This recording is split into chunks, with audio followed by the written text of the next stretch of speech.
Thank you so much for coming. I was actually pointing to the pronunciation key of my name that I have there, Lyubomirsky. It means love and peace in Russian, which I think is very appropriate for a positive psychologist, someone who studies happiness. So I'm delighted to be here. I live in Santa Monica. I just drove. It took me about 4 minutes to get here. And I think Santa Monica and Google are great places for a talk about happiness. And so what I'm going to do today is give you a brief overview of the work that I do on happiness, the work that is described in my book, and on how people can become happier, how people can increase their happiness past or over and above their baseline, or what's called a set point. We'll talk about that. And I'll try not to give everything away so you can actually read the book.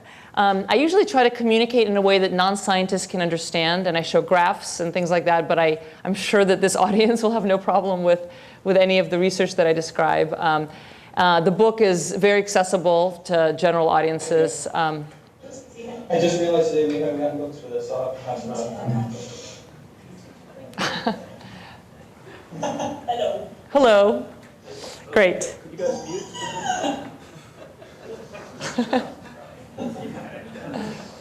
All right, we muted them. Great. So let's get started. Raise your hand if you don't mind being a little happier than you are right now. OK, how about a lot happier? Who wants to be a lot happier? OK, good. Well, I believe that all of us want to be happy, even if we don't use the same language to describe that wish, and even if we define happiness differently or we pursue happiness differently. In every culture that researchers have surveyed, they ask people what are their top goals in life. They've found that most people put happiness at the top of their lists. And even in cultures that don't value happiness as much, I was born in Russia, where suffering is valued. And even in those cultures, when people are asked, what do you want most for your children?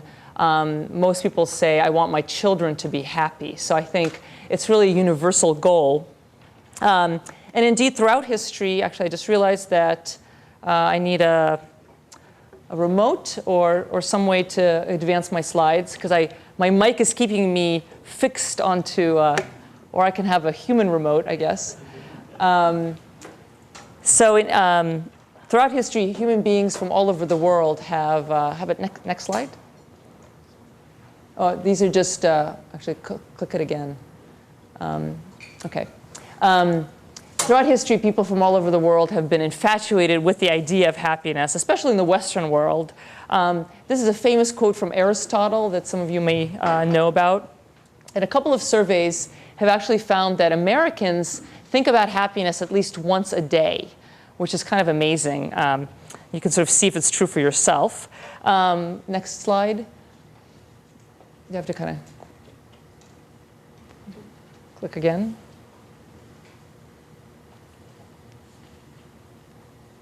You know, I wonder if it'd be easier if we just moved my computer.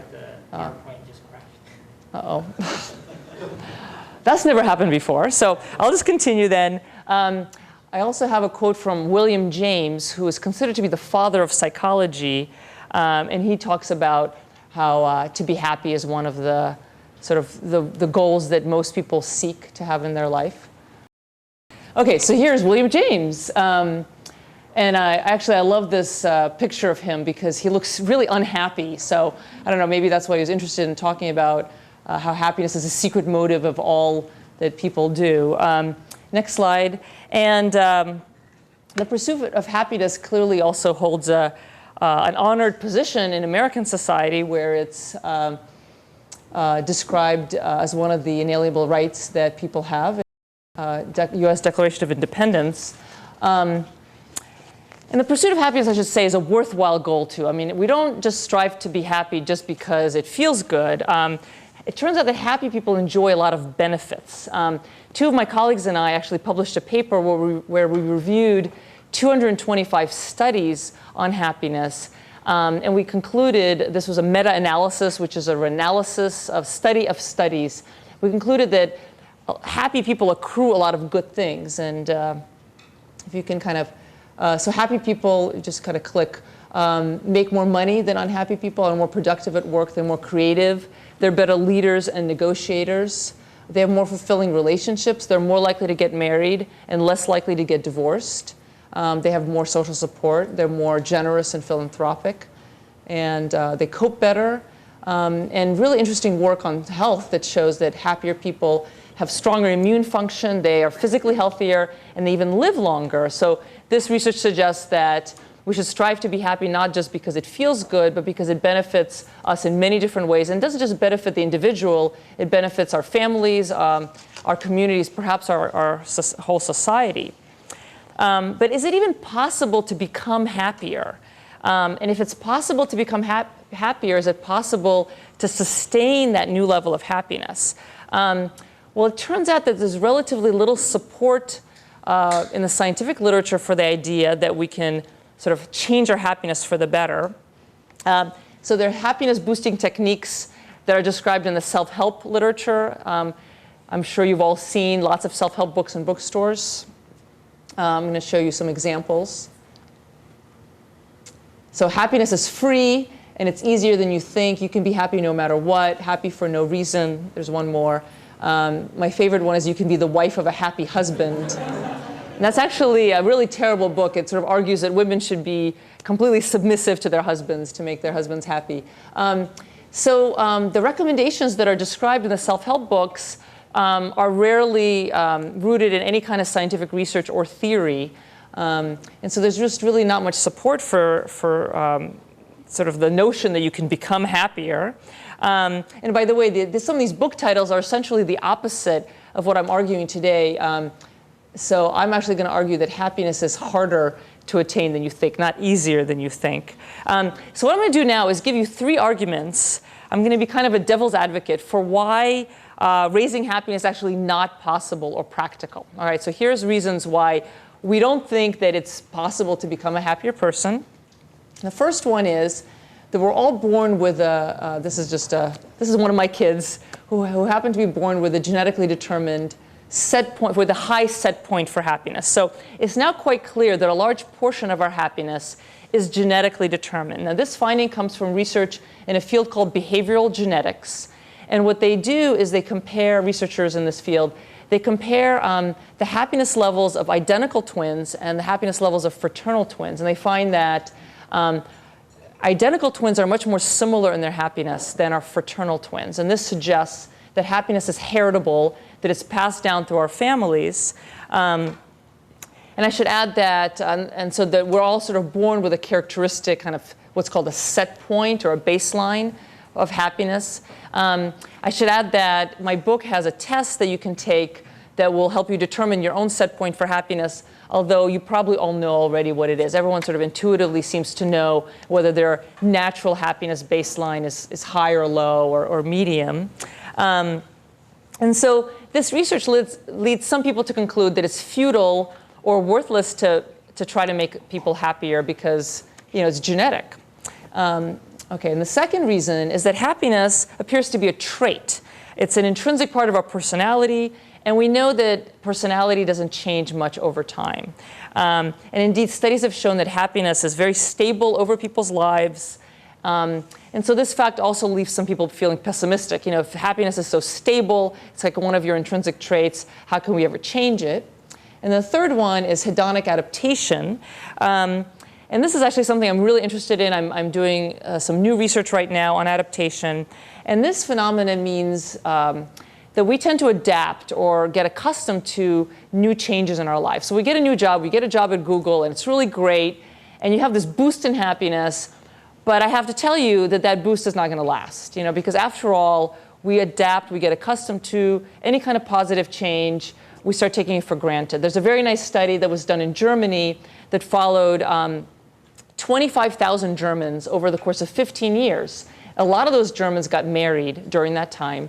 And they found that getting married gave people a boost in happiness, a significant, substantial boost in happiness. But that boost lasted on average for 2 years. Okay, after 2 years, people reverted back to their baseline that they were before they got married. And there's lots of research like that. So basically, this work shows that any kind of positive change, having cosmetic surgery, becoming more beautiful, moving to a beautiful house, getting a new job, getting married even, we tend to, getting a new car, we tend to adapt to those things.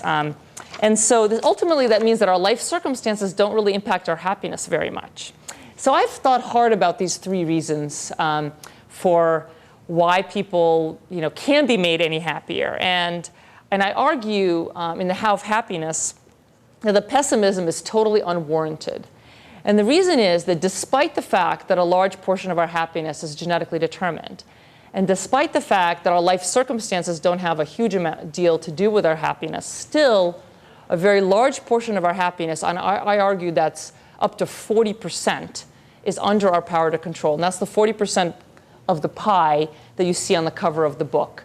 So up to 40% of happiness is in our power to change, to control by how we behave and how we think, how we act and how we think.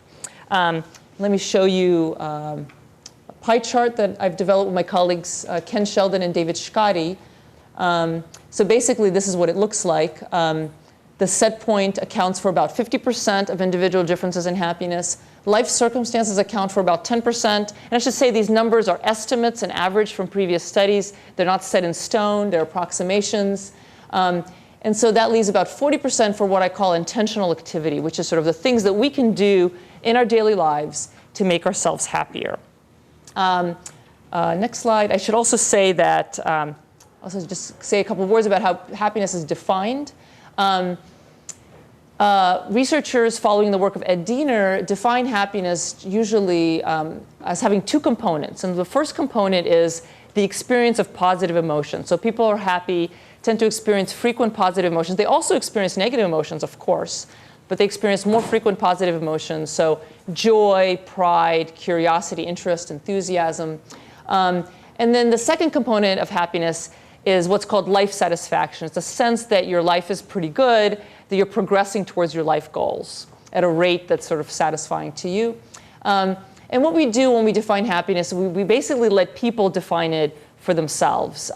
There's no happiness thermometer we can use to sort of figure out how happy you are. It's a subjective phenomenon. No one else can tell you how happy you are. Only you really know how happy you are. So we ask people, we use self-report scales. We ask people, how happy are you in general? So there's scores of how to be happy books in bookstores, as I mentioned. But I think that I'm the first author of a How to Be Happy book who actually does research with my students and with my colleague Ken Sheldon on how people can be made happier.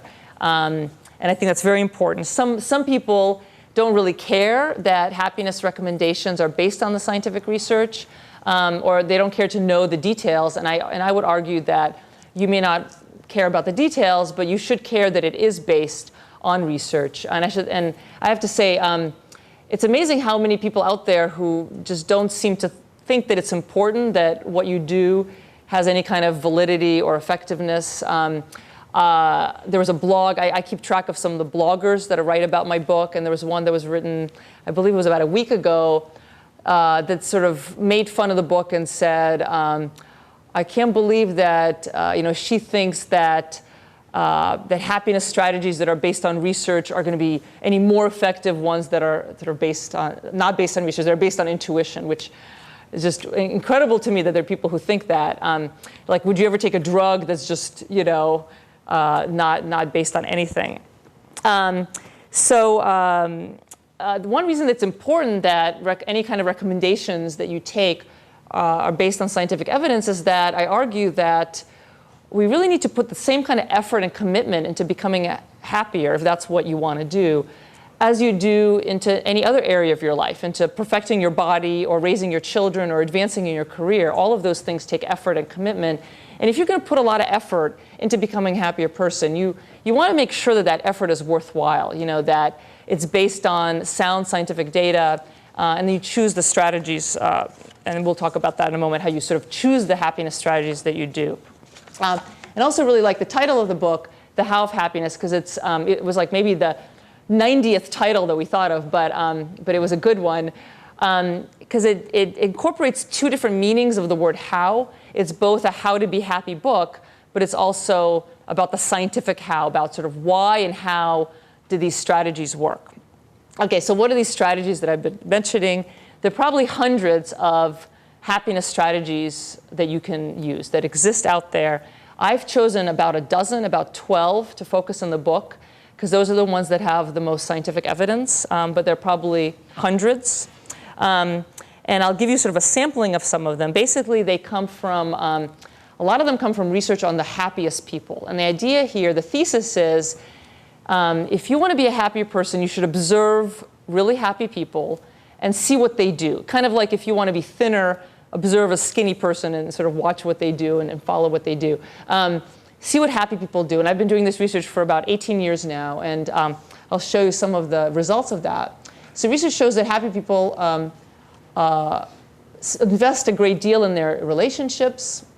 They enjoy their relationships. They express gratitude for what they have. They are kind and helpful to others. They practice optimism when envisioning their futures. They savor life's pleasures and tend to live in the present moment. They make physical activity a habit. Many happy people are religious or spiritual, and they're deeply committed to lifelong intrinsic goals, whether it's fighting crime or advancing in their careers or raising children and teaching their children their most important values. Okay, I bet none of you are sort of bowled over by looking at this list, right? I mean, unless you've been living under a rock, you've heard that, you know, being grateful and being forgiving and sort of being good at relationships makes people happy, right? So this is nothing new. The unique contribution of my book is that I talk about these strategies. I talk about sort of the research that supports the strategies, which are supported, which are less supported, and then different ways of accomplishing them and sort of what the interventions say. Just some side notes, I want to mention some personal notes about what it was like for me to write this book. It was a little bit uncomfortable for me at times because I found it unnatural to give advice. As a basic scientist, you know, I'm taught to draw very cautious conclusions on the basis of my research. And so it's kind of weird and unnatural to sort of make recommendations. We're not trained to do that. But I think the caution of scientists can sometimes be misplaced in that we're never really ready to share the results of our research. You know, there's always sort of I's to dot and T's to cross.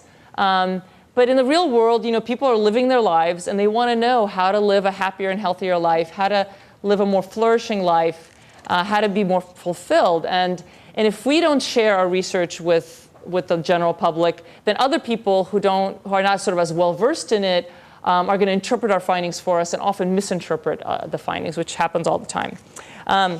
Another source of discomfort that I had while writing the book had to do with how kind of hokey, if I may use that word, or corny some of the strategies seem to be. I mean, I'm not the kind of person who reads self-help books.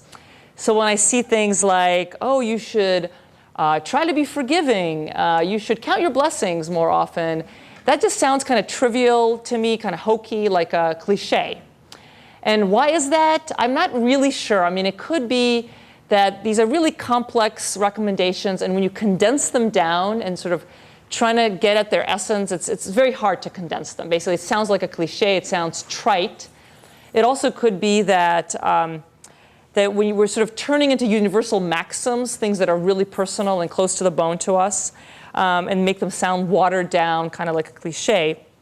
But the fact that some strategies sound corny to some people, and by the way, they don't sound corny to others. I actually had some of my chapters were read by some of my friends, and some of them were kind of insulted and said, you know, I don't think this is corny at all. I think this is really wonderful. And so there are individual differences in people's reactions. So, but what's important is that the strategies have been shown to be effective. I mean, that's what's important, not whether they sound corny. So I'm a scientist who does what are called happiness interventions. And by intervention, I don't mean, you know, like there's a show right now called Intervention. I don't mean like the kind of meeting that family and friends, you know, confront a drug addict and, you know, tell them that they should stop using drugs. It's a different meaning. Researchers use the word intervention to mean basically an experiment where people try to change something about themselves to have a positive change. And so what I do is I have human research participants, and I instruct my participants to practice a happiness strategy over a certain amount of time. Maybe it's 6 weeks or 10 weeks or 8 weeks.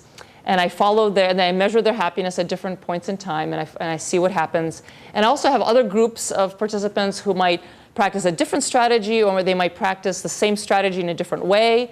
And I also often have or usually always, I should say, have a control group to compare to. And I'm not only interested in which strategies work, I'm interested in sort of how and why the strategies are working.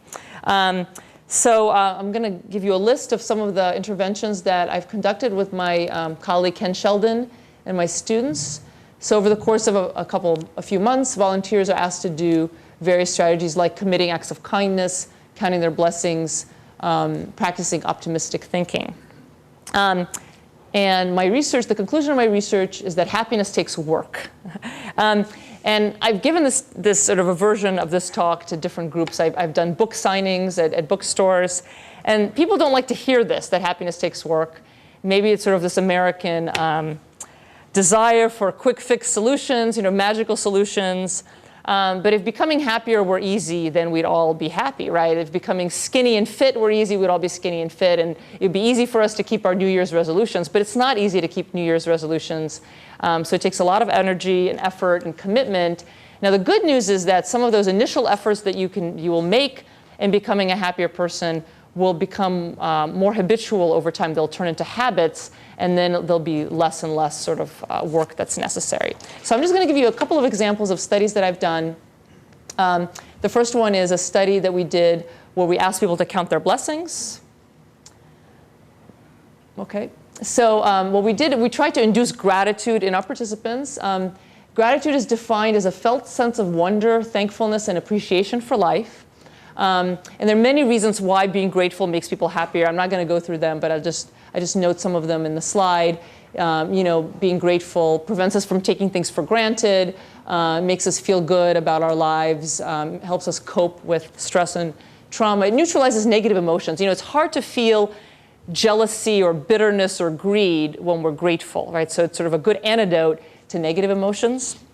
OK, so in this particular study, we had participants count their blessings, that is, keep a gratitude journal for 6 weeks. And we had 3 groups. They either did it once a week, which was about every Sunday night. You write down what you're grateful for, or 3 times a week, Tuesday, Thursday, Sunday. And we had a control group that actually didn't do anything. We just measured their happiness. In other studies, we have more appropriate control groups.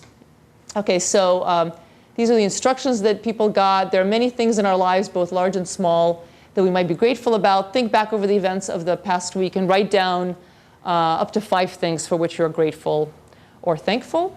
OK, and then you wrote, this week I'm grateful for. OK, and these are college students, I should say, in this study. And these are some things they mentioned. Actually, mom was the most popular, which I liked. Actually, AOL Instant Messenger is a funny one because, if you're a professor, you know that sometimes students in their classes, they're just sort of eyeing each other the whole class. It's really annoying. There's one woman who was really into lotion, and I think she had some kind of skin problem, and so she just was saying how grateful she is about this lotion that she has that really helps her problem. So anyway, so some of them are bigger, some of them are small.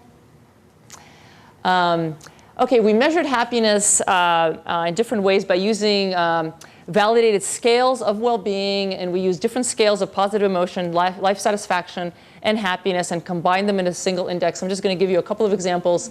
This is a scale that actually I developed with a student. Basically, people are asked very directly, do you consider yourself a happy person? OK? And then another example is this is a life satisfaction scale. How do you feel about your life right now? On a scale from sort of terrible to delighted. So we kind of combine these measures. OK. So, OK, not yet. Oh, OK, you can show that. OK, good. All right.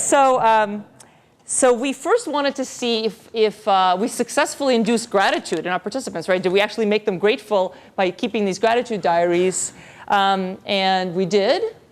But interestingly, only in the once-a-week condition. So these bars represent changes in gratitude from before the study to immediately after the study. So if it's above 0, that means there's an increase in gratitude. And you can see that it's only in the once-a-week group, the ones who counted their blessings once a week, that we showed an increase in gratitude.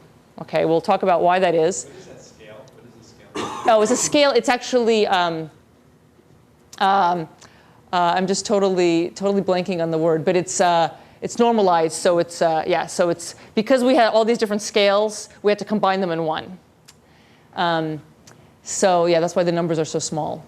OK, so do we actually succeed in making people happier? So next graph. OK, and we did, but again, only in the once-a-week condition. So first of all, look at the green bar. The control group, these are subjects who aren't doing anything, and they're actually getting less happy. So why is that? Now, you can call that adaptation, that we sort of naturally get less happy. But this is a college student sample. And I've replicated this many times. Basically, if you take college students at the beginning of a semester or a quarter, they're all kind of happy, excited, right? You all remember being in college. New classes, new friends. But then, then they start having midterms and assignments, and they get sort of less happy over time. I should say the next quarter, they'll go back up to their previous level of happiness. So the control condition is not doing so well. And by the way, when the study ends, we're now like midterms are happening, finals are coming up. So it's not it's kind of a difficult time in the quarter. But in the once-a-week condition, people got happier. OK, those who counted their blessings once a week, even during this sort of stressful time in the quarter, the 3 times a week condition, people did not get happier. Now, why is that? We have lots of sort of explanations for it. I think the people who counted their blessings 3 times a week did it too often. Perhaps it became kind of a monotonous chore for them. It sort of lost its freshness and meaning to kind of 3 times a week try to think of what you're grateful for.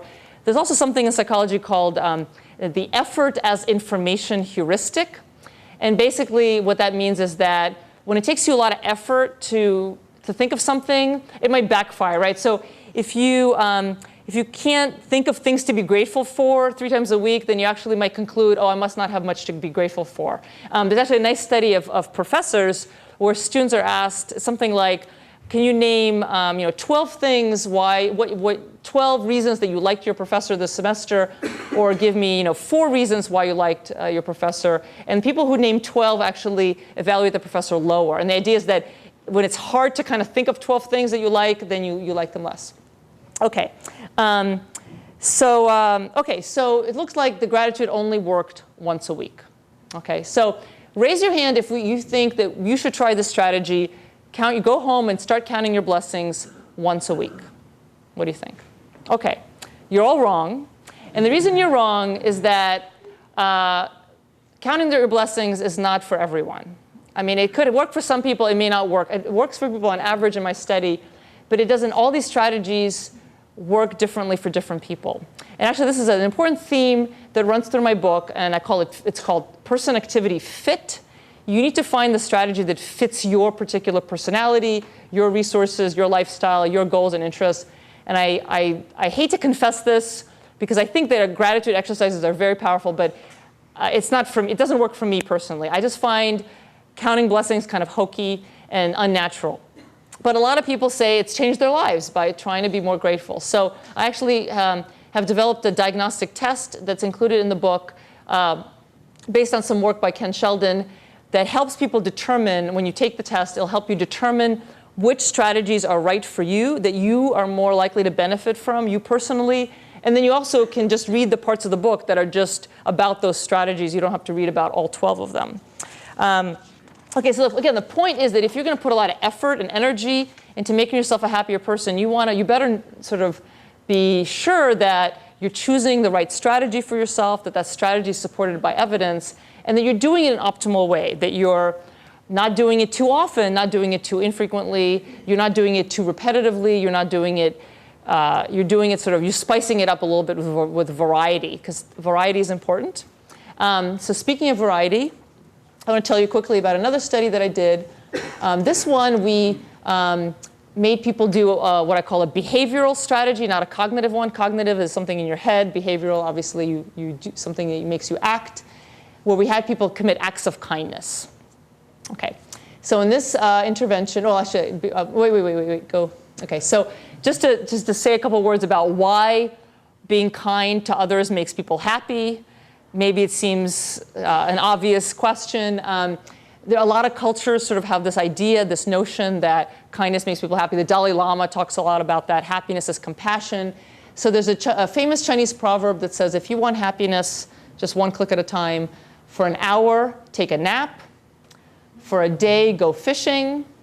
For a month, get married. And by the way, that should really be for 2 years, right? Because remember that study that showed that the marital boost lasts for 2 years. For a year, inherit a fortune. For a lifetime, help somebody else. Now, note the wisdom of the Chinese here. The first two are just momentary pleasures. You know, taking a nap, going fishing. Obviously, that's not going to make you happy for a long time. The third and the fourth, marriage and money, are they're basically changes in your life circumstances that do make you happy, but sort of not for as long as you think. That doesn't last for that long. And then the fifth one is an activity that you can do that actually can last. Yeah. You're saying the get married, it lasts 2 years. How long does inherit a fortune actually last? Are you interested for your personal? It's got this uncle. Yeah. I don't know, because there aren't really studies of that. But there are studies, for example, of people who've won the lottery. And actually, there's some mixed findings, because sometimes they get less happy because they feel like their friends now treat them differently. And actually, there's a high rate of divorce among lottery winners. So I don't know the answer to that question, but it's a very good question.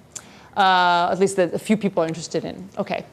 So I should say, our president, who's very wise, agrees with the Chinese about the benefits of helping. OK. Now we can go on. All right, so kind acts, make people happy for a lot of reasons. I'm not going to go through all of them. Basically, when you're generous, it makes you feel good, like you're a good person. I think maybe the key is it has a lot of social consequences. So when you're kind to others, they tend to like you more. They appreciate you. They might reciprocate later when you need help. And so there's sort of a lot of sort of positive outcomes of kindness. So we tried to test this in an intervention. And so we did a study where we had people do 3 or 9 acts of kindness per week for a period of 10 weeks. And we had actually a number of conditions. I'm just going to sort of simplify this a little bit. We had a high variety condition where people, what they did is they were, and imagine if you were in the study, I would ask you to write down a list of 15 things that you'd like to do more in the future, kind of kind acts that you'd like to do more in the future that can be repeatable. In the high variety condition, you can do any of those 15 acts every week. And then we also had a low variety condition where you had to choose 3 and repeat them over and over again. I don't mean doing the exact same thing, but maybe it's doing a chore in your household that you don't normally do. So every week, you might sort of do that. It doesn't have to be the exact same chore, but sort of the general category. And then we had a control group that simply listed 3 or 9 events that happened to them each week. So they also kept track of things, but it was not kindness, not kind acts. OK. So these are the instructions that we gave our subjects. We'd like you to list, I'm just going to read the green. We would like you to list 15 acts of kindness that you would like to do more in the future. Only write down acts of kindness that are easily repeatable. And I have some examples. If you drive every day, let a car enter your lane or go ahead of you. OK, so something we could all think about. After you make your list, we ask you to choose 3 or 9 of these acts and do them during the upcoming week. Next. OK, so again, this is sort of a complicated study. I'm just going to show you one graph. So this represents the happiness level of our subject on a scale of 1 to 7. And it's at 4 different time points before the study, right in the middle of the intervention. This was 10 weeks. Right after the intervention, and then a month follow-up. And if you see the red line is the high variety condition subjects. So these subjects who are kind of doing different acts every week, they got happier during the study, and they actually, importantly, they were able to maintain their happiness a month later. So this is a month after they finished the study. They're no longer doing these acts of kindness. Interestingly, the low variety condition, which is the green line, actually got really unhappy. And I think, again, it probably was this huge chore for them, especially the ones in the 9 acts condition, to sort of do all these acts of kindness. OK. You know what? I think I might actually, I wonder if I should leave a lot of time for questions. Let me skip, I'm going to skip the next study. We also did a study where we had people write gratitude letters or practice optimistic thinking. We found that they got happier. Just keep going. Sorry about that. I have these really nice slides you can look at. So in this study, so just keep going. We basically were testing also, you know what, why don't you stop here? We were testing, maybe one more. The question of whether if you're motivated to be happier, if you're going to benefit more. Now, interestingly, in all of these studies that we do, we take participants, we pay them, or they do it for some kind of credit, and then we randomly assign them to some condition that makes them happier. Now, they may not be remotely interested in wanting to be happier or putting the effort into it. They may not be taking it seriously. In the real world, people who want to be happier actually, really care about it, and they go to the bookstore, they buy a book, they actually, do something in their daily lives. And so in this study, we actually manipulated motivation. So we had half of our subjects, I should say, this was not an experimental factor because we couldn't figure out how to do that. So we had half of our subjects self-select themselves into a study about happiness. Like, do you want to be happier? Come be in our study. And then half just, we're doing a study on cognitive exercises. And we found that basically the motivated, which are the red bars, the motivated subjects benefited more from happiness than the non-motivated ones who practice optimism or gratitude. And actually, keep that. We also looked at effort. So the more effort that people put into the activity, the more they benefited. So the red line is people who put a lot of effort into the activity. So whether they're practicing optimism or gratitude, effort was important. And then we also looked at fit. Remember, I talked about the importance of fit. You have to choose the activity that works for you personally. People who felt that the optimism or gratitude strategy sort of fit them as a person, the control condition, they were just writing down what happened to them every week. And I guess some people like to do that. Maybe they're kind of organization freaks and like to write down everything they do. I kind of do that sometimes. So the higher the fit, the more they benefited from the strategy.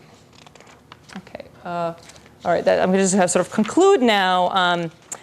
These are just sort of some examples of studies we've done, and a lot of them are described in the book, and then a lot more. And all of these findings are basically testimony to the importance of motivation, effort, fit, and commitment when you try to remake yourself as a happier person.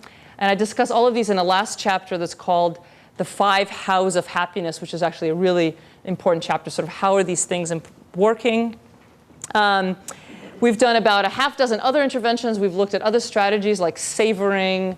We are looking right now at cultural differences. Again, sort of the hypothesis being that the pursuit of happiness is a universal goal, but people in different cultures pursue happiness differently, might benefit differently from different things.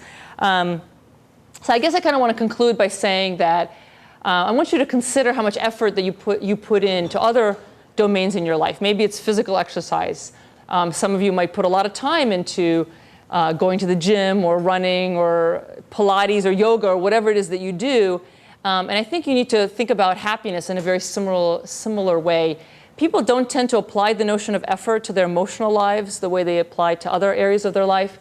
But if you want to be a happier person, you kind of need to put in the same kind of effort and commitment as you do to going to the gym. But I think even though this effort takes work, it's a really rewarding and fine kind of work. I mean, trying to be grateful for what you have, trying to be optimistic, being kind to others is very fulfilling and can be fun. So I started with a quote from Aristotle, if you remember back then, and I end with a quote that nicely kind of describes the gist of my work, which is that happiness depends upon ourselves. So thank you.